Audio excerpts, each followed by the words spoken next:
We're back today with another exciting look at the ongoing renovations at the IOKA building.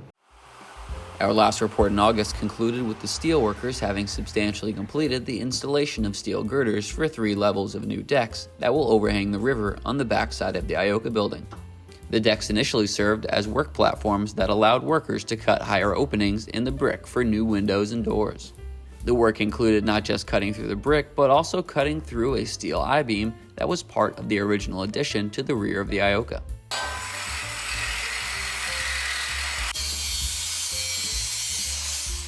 All of the cuts on the riverside have been completed, as well as those on the 2 sides of the building.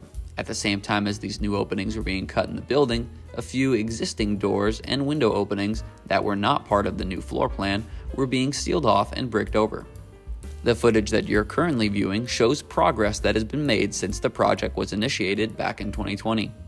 It also demonstrates just how much the overall appearance, along with this stretch of the river, has been improved due to the combined construction activities on the IOKA and the former Travel and Nature Store buildings. While the riverside window and door work was largely out of view to the public, activities on the street side of the IOKA were potentially more visible to local residents.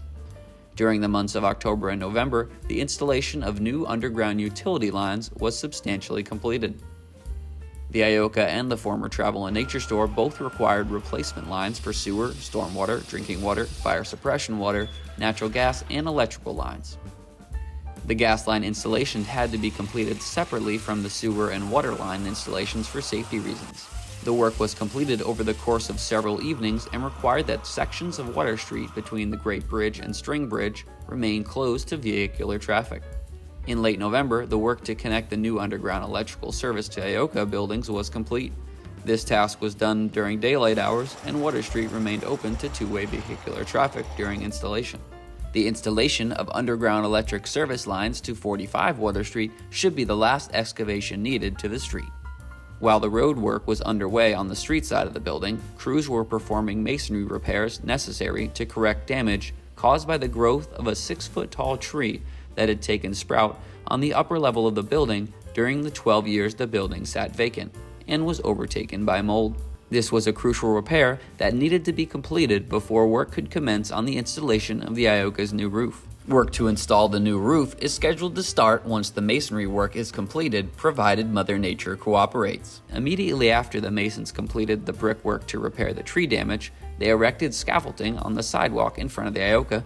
This was all in preparation for the final transformative phase to the external appearance. 3 major changes will occur to the face of the IOKA building. The first change will be the removal and relocation of the Mayor Building sandstone sign sections to the upper tier of the building. Relocating the signage will allow crews to complete the second major change, cutting the openings in the brick for 5 new windows serving the upper floor of the building. The third major change will be the installation of a new canopy that will run along the width of the building. The new canopy will be more in keeping with the original historic face of the IOKA Theatre. The sidewalks in front of the building should remain open to pedestrian traffic while the majority of the work is being performed. The developers are aware of the busy holiday downtown shopping season and will only close the sidewalks as public safety concerns dictate for short periods of time.